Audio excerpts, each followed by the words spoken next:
Nuestro autor que hoy presenta este libro, Asistencia o Asistencialismo, Pobres Controlados o Erradicación de la Pobreza. Y pues le damos la palabra al doctor Norberto Alayón, profesor emérito de la Universidad de Buenos Aires. Le damos un aplauso.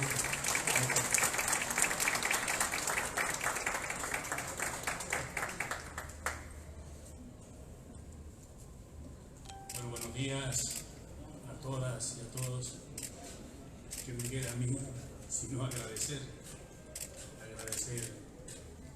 al senador Martí Batres por esta gentileza de invitarme a este espacio para conversar con ustedes. Agradecer al maestro Elí Evangelista por su disposición para esta convocatoria también y su organización, que implica no solo esta actividad del día de hoy, sino distintos eventos y congresos de carácter nacional e internacional. Desde luego también a las colegas, y en algún sentido por mi vieja militancia política también colegas, para con las diputadas, por este acompañamiento en el día de hoy. Y desde luego a María Carmen Mendoza, amiga y colega y compañera de viejos tiempos, que ha tenido semejante nivel de semblanza. Ahora le voy a pagar yo. La verdad que cuando hablan de uno en estos términos, indudablemente le hacen pensar qué cosas habrá hecho uno en la trayectoria profesional como para merituar este tipo de caracterizaciones. Y además, sentirme especialmente complacido de estar en el Senado de la República de México. No es frecuente. En mi caso es la primera vez que me toca hacer una exposición. Sí he asistido a Cámara de Diputados y Senadores para intervenir en ciertas asesorías y opiniones, pero no que fuera convocado para hacer una presentación más formal. Y no solo implica el agradecerle al senador Martí Batres, sino reconocer la importancia que debe tener para un país la posibilidad de reflexionar sobre distintos temas que hacen a la vida y a la cotidianidad de los habitantes de ese país. Ayer estuvimos con el maestro Elí Evangelista en el acto de homenaje al presidente, más allá de su renuncia, al presidente Evo Morales y al vicepresidente Álvaro García Linera, en el homenaje que México le hizo en el día de ayer. Y hacia la finalización, García Linera continuaba en sus propuestas los viejos discursos, las viejas propuestas de aquel poeta y revolucionario cubano José Martí, que hacía ya en esa época referencia a la importancia de dar la batalla cultural, la batalla por las ideas, y nos decía Martí en esa época: ganemos la batalla por el pensamiento, ganemos la batalla del pensamiento.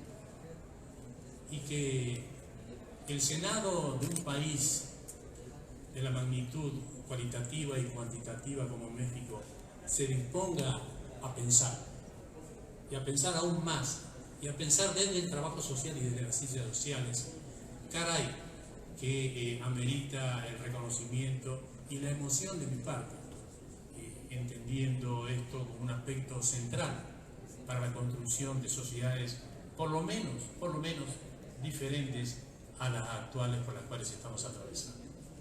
De modo que sumamente complacido de poder estar en este espacio de pensamiento y de reflexión en una larga lucha que no va a finalizar con nosotros, sino continuará, por cierto, por décadas y décadas, pero que es necesario dar y que es imprescindible batallar contra ese sentido común degradado que se nos impone cotidianamente, planteando algo así como que estas situaciones son irreversibles y nada podemos hacer para cambiarlas.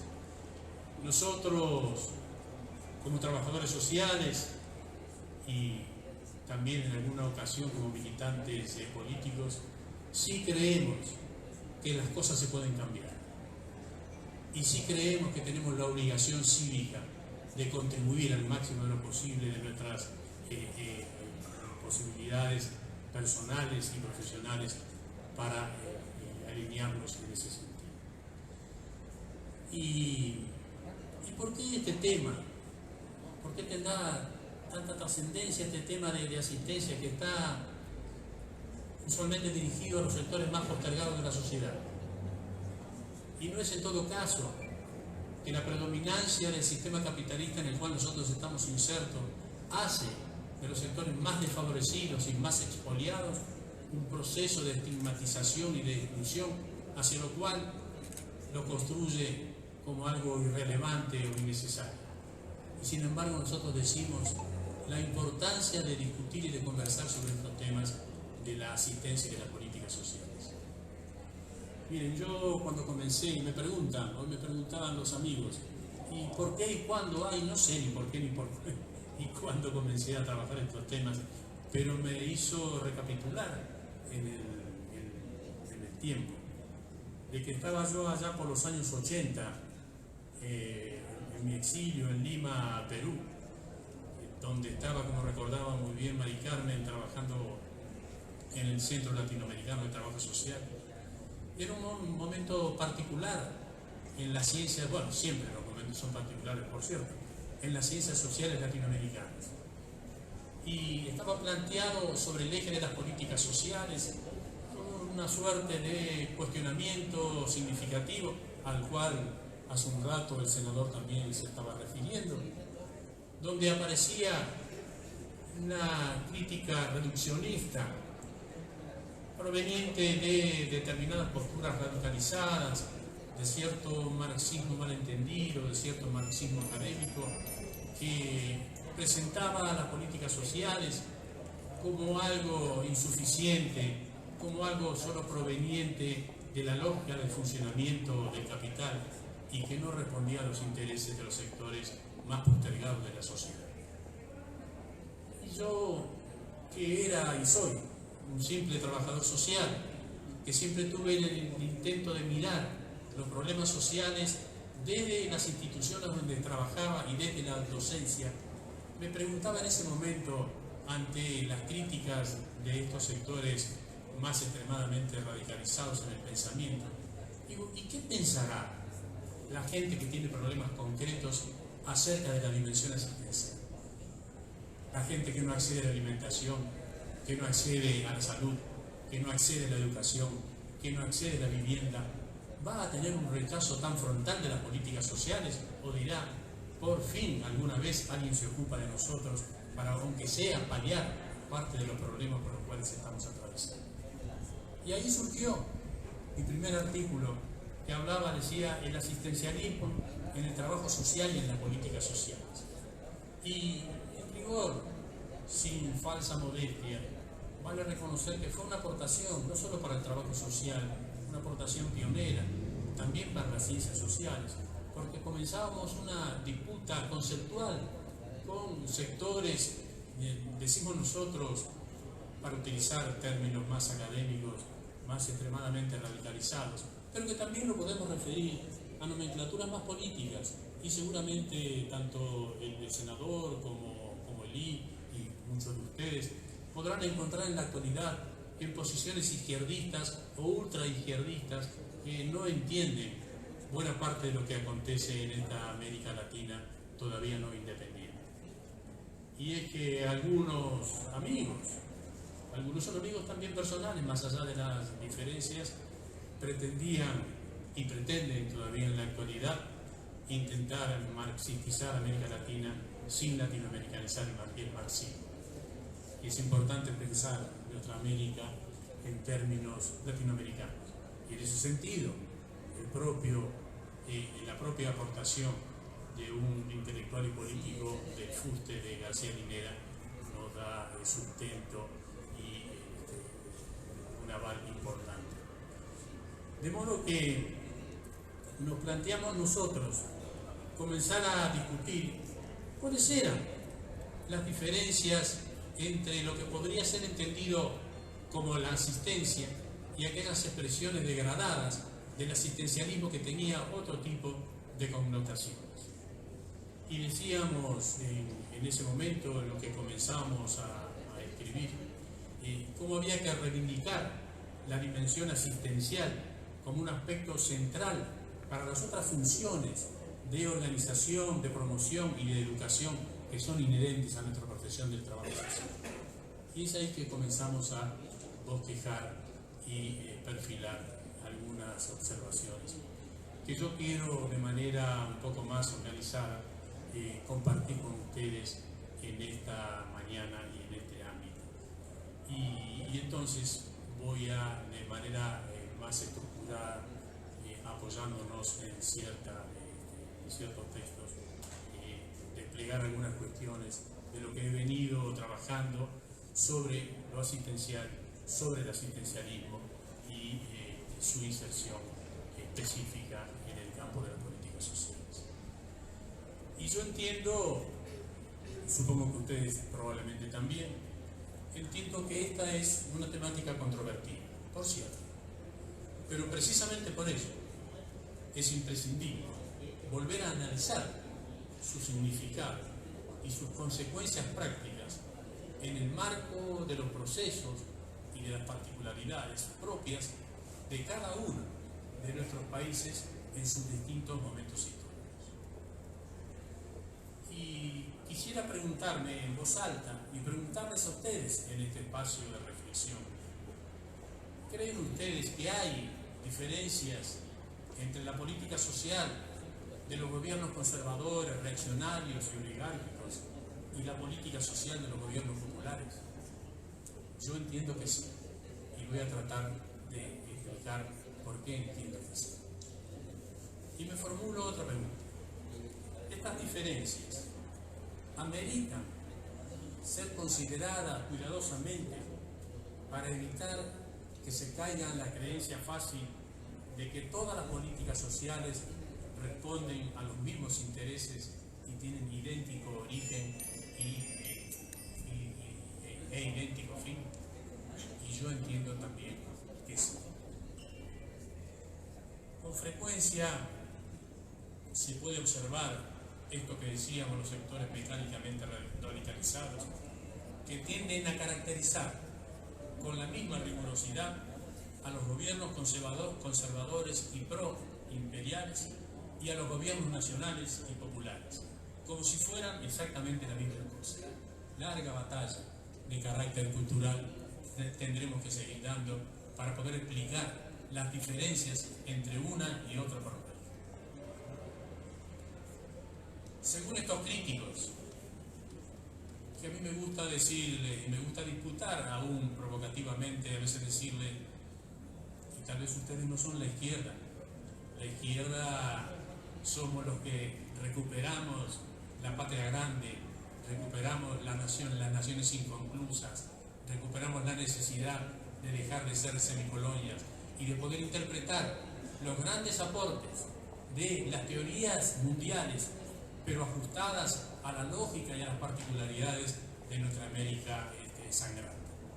Y ahí recuperar a José Carlos Mariátegui, recuperar a Ugarte, recuperar los mejores textos de Lenin y Trotsky, que ustedes tuvieron la fantástica decisión de receptarlo acá cuando Stalin lo perseguía y lo terminó asesinando aquí en Coyoacán, donde estuvimos en el día de ayer.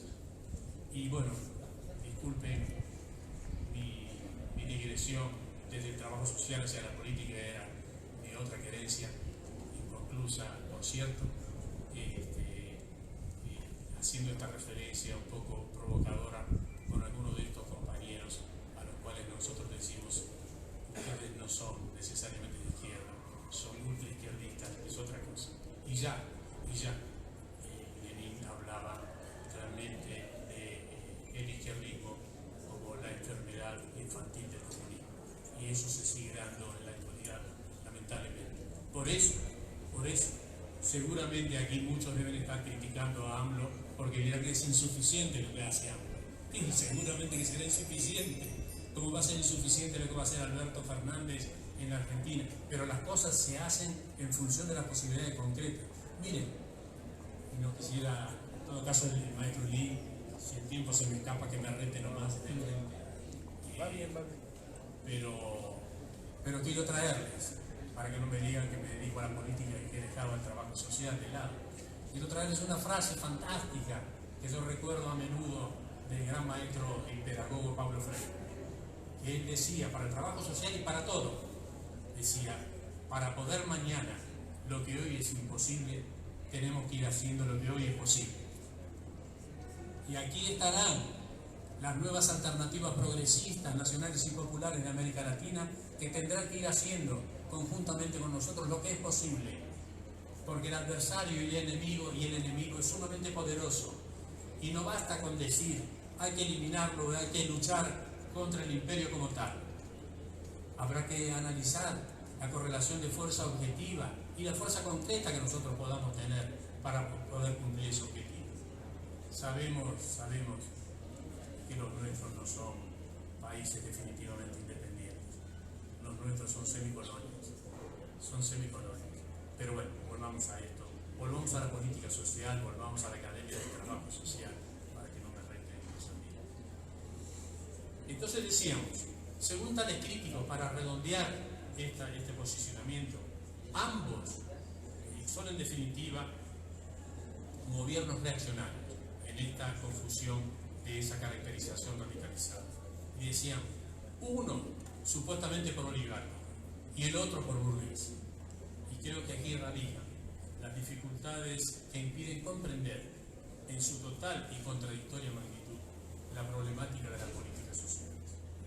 Y fue esta visión de la política a partir de mi militancia la que me permitió luego volcar desde el trabajo social estas reflexiones más puntuales referidas al campo específico y a no solo de los trabajadores sociales, sino a las ciencias sociales en su conjunto.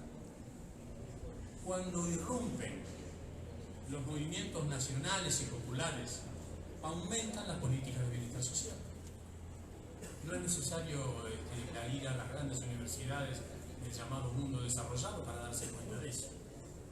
Es políticas especialmente dirigidas a los sectores desposeídos, mientras que el proceso se verifica a la inversa en épocas de gobiernos antinacionales. Ahí viene la reducción de los derechos.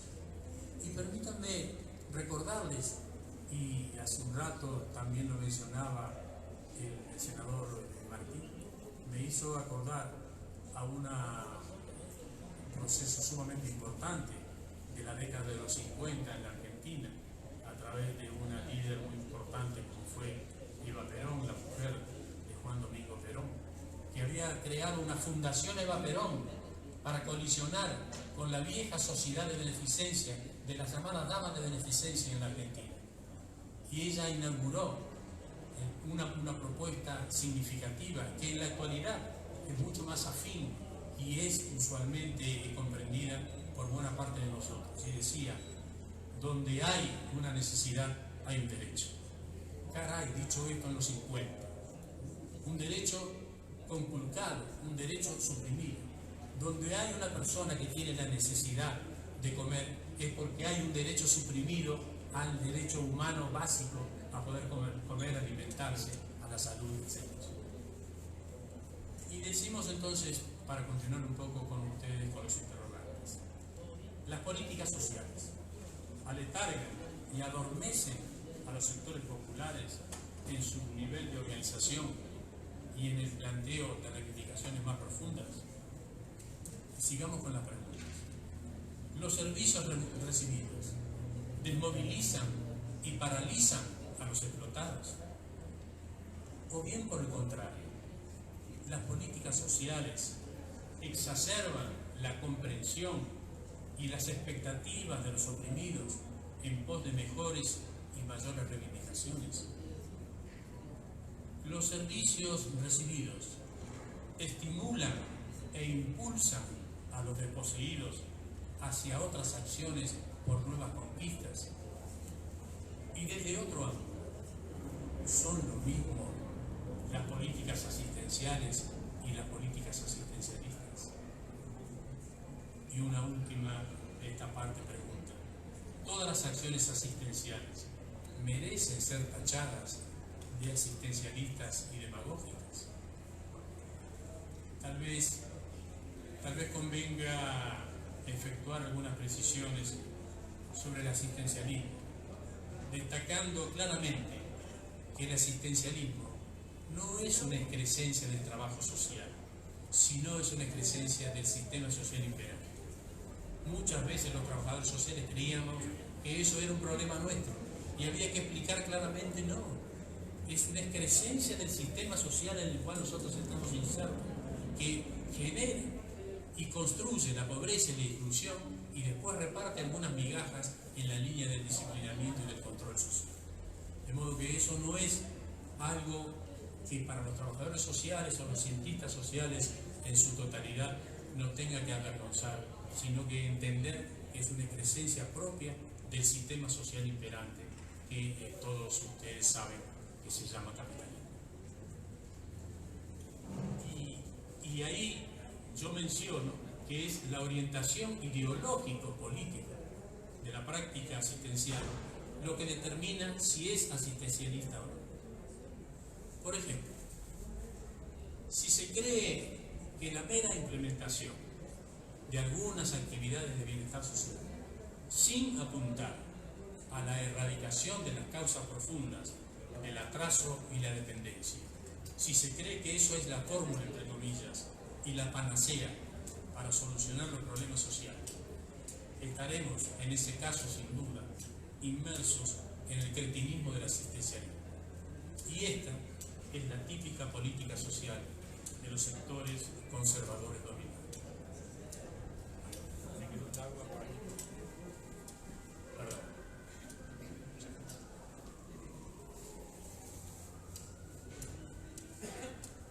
Pero si a la inversa,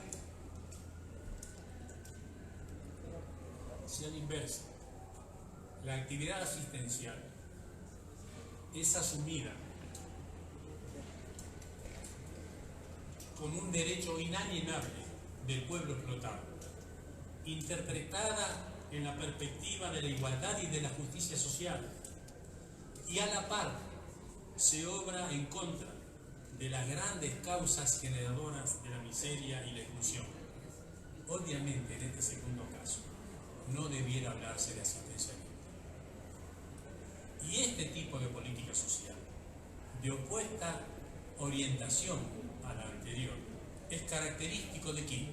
Es característico de los gobiernos nacionales y populares, quienes representan simultánea y coyunturalmente los intereses de distintas clases sociales ligadas al crecimiento de las estructuras económicas.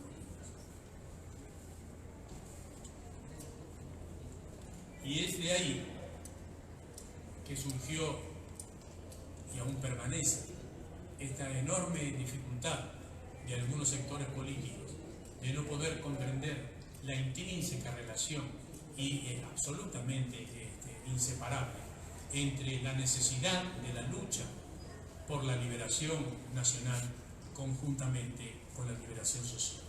No hay posibilidad de construir la liberación social sin generar la independencia y la liberación nacional de nuestros países. Y esa conjunción da luego propuestas diferentes en el campo de lo político y diferentes en el campo de las ciencias sociales.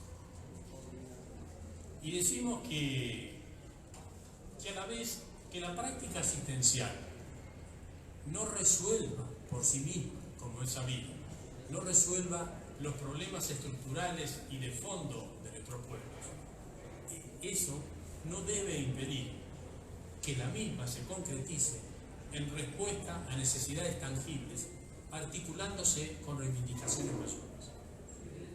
Porque de lo que se trata no es solo de una abstracción de carácter conceptual, se trata de los problemas vitales de la gente, de lo que la gente está sufriendo en este momento, y cómo postergar acciones de carácter asistencial en términos de los problemas graves que atraviesan vastos sectores de la población. ¿Qué haríamos ¿qué haríamos nosotros o qué pensaríamos nosotros sobre la asistencia, sobre el asistencialismo, sobre las políticas sociales, si fuera nuestro hijo o nuestro nieto el que tuviera problemas de alimentación, de hambre o de salud? ¿Qué haríamos? Diríamos no, nos oponemos a la asistencia como tal porque no resuelve los problemas de fondo. La respuesta concreta y directa, en principio, sería atender ese problema de nuestro familiar directo, ¿no? Y eso no inhibiría la necesidad de comprender de que la resolución de los problemas individuales no necesariamente conduce a la resolución de los problemas de carácter estructural, pero es imprescindible ir avanzando paso a paso en la resolución también de los problemas individuales y grupales. Y de ahí decimos que por miedo a lo asistencial muchas veces se cae en la abstracción estéril y en el discurso principista, alejándonos suicidamente de los intereses concretos de los grupos marginados. Si se cree que las políticas sociales solo sirven al interés de las clases dominantes, ello tendría que llevarnos a rechazar de plano los servicios de bienestar social que ejecute el Estado. ¿Y el razonamiento cuál sería? Sería este. Sería, si las mejoras sociales solo sirven a los sectores dominantes para reponer la fuerza de trabajo y a la vez aletargar y adormecer a los sectores populares, habría que enjuiciarlas y repudiarlas por demagógicas y paternalistas. Y esto solo puede caber en la cabeza de los que teorizan sobre los problemas ajenos. Los necesitados, aún por sobre la intencionalidad de quienes ejecutan las prácticas asistenciales o las prácticas asistencialistas, los necesitados lógicamente reciben lo que se les brinda para paliar sus carencias. Desde luego, no van a desistir de la recepción del servicio, aunque la acción y la concepción sea de carácter asistencial. A veces pareciera que los trabajadores sociales estamos incapacitados de comprender la enorme dimensión que adquiere lo asistencial para los desposeídos. Las necesidades concretas tienen que ser el punto de partida y a partir de ello entonces se podrá impulsar la organización y los procesos de lucha por la obtención de reivindicaciones mayores. Y les pregunto a ustedes, ¿quién estará en condiciones de reflexionar y de actuar a favor de la organización social, a favor de la organización barrial, a favor de la organización comunitaria, sindical o de la organización política si se halla enfermo o hambriento? Si se halla enfermo o hambriento, va a tener una dificultad significativa para incorporarse a procesos de organización de carácter comunitario. Lo primero es lo primero, y el hambre y la salud es objetivamente lo primero.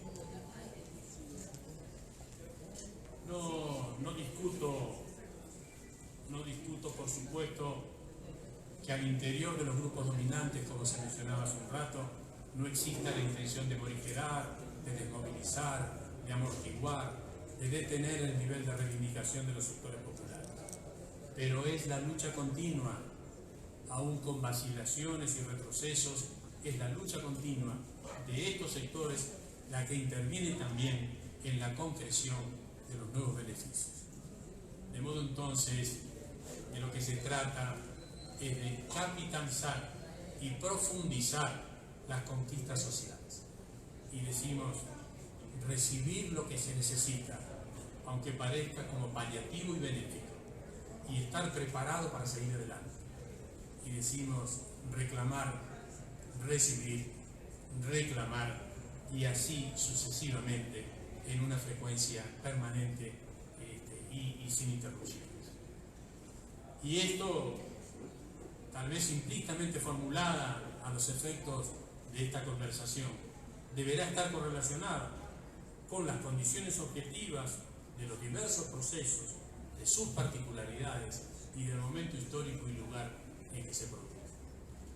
habrá que hacer confluir la necesidad de la lucha por la elevación del nivel de vida de las masas, su articulación con procesos mayores y dentro de ello, en lo específico de nuestra profesión, precisar el aporte que puede brindar el trabajador social. No puede haber, según nuestro entender, no puede haber avance de la profesión si la profundización teórica nos aleja de los problemas concretos de la gente y de las maneras de abordarlos y de darles respuestas precisas y no dilatorias, cuando no inexistentes, por temor a caer en lo paliativo o en lo asistencial. Nadie quiere resignar lo conquistado, ni siquiera lo meramente recibido. De ahí que debemos evitar quedar enmarañados en la teorización unilineal de la sola preservación de los intereses de las clases dominantes a partir de la implementación de las políticas sociales. Con la misma fuerza y afán que los grupos dominantes intentan capitalizar lo que conceden, entre comillas, pensando y soñando en el efecto neutralizador de dicha acción, los sectores explotados, con la comprensión de su situación, toman lo que pueden, concedido graciosamente o no, e intentan simultáneamente, aún con vacilaciones, seguir luchando en pos de nuevas conquistas. El proceso de reivindicación creciente se manifiesta entonces como un accionar ininterrumpido que quiere avanzar para no retornar a estadios carenciales anteriores y ni siquiera quedarse con lo ya alcanzado, porque el simple sentido común indica que detenerse ya es retroceder. Y es que quienes arriban a determinado grado de progreso o bienestar ya no quieren lógicamente volver para atrás. No son precisamente las mejoras lo que detiene el proceso de reivindicaciones de los sectores populares. Las conquistas sociales solo se resignan en los periodos de reflujo histórico y ante la fuerza del disciplinamiento y de la represión. Miren lo que está pasando en Bolivia. Lo que se recibe, entre comillas, pasa a formar parte de las conquistas que pueden originar nuevas y mejores conquistas. Para cerrar entonces y agradecerles infinitamente la paciencia que han tenido para conmigo, decimos que en función de todo esto se entroncará la perspectiva de desenvolver luchas sociales y políticas de mayor alcance y significado a partir de la experiencia acumulada de la vivencia concreta. Yo creo modestamente que este encuadre con su correspondiente accionar, por supuesto, podría devolver al trabajo social nuestra profesión. Desde una clara perspectiva política, podría devolver la identidad profesional, muchas veces perdida o desdibujada. Muchas gracias, muy amable, por su atención.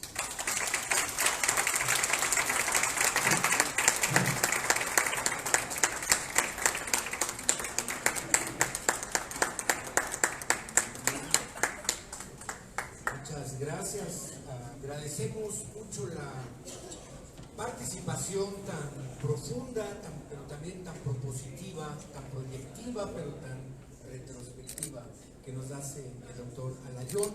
Agradecemos mucho la participación, queremos agradecer mucho ahorita el senador y el propio doctor ya lo espera en el aeropuerto y aquí al senador ya una reunión que tiene.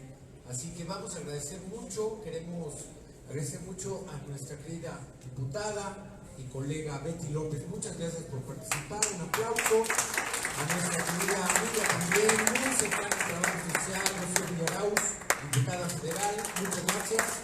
Maestra Maricarmen Mendoza, presidenta del Colegio Nacional de Trabajadores Sociales. Muchas gracias.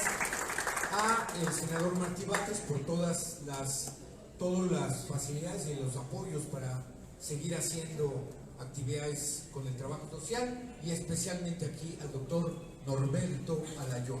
Muchísimas gracias. Agradecemos su presencia.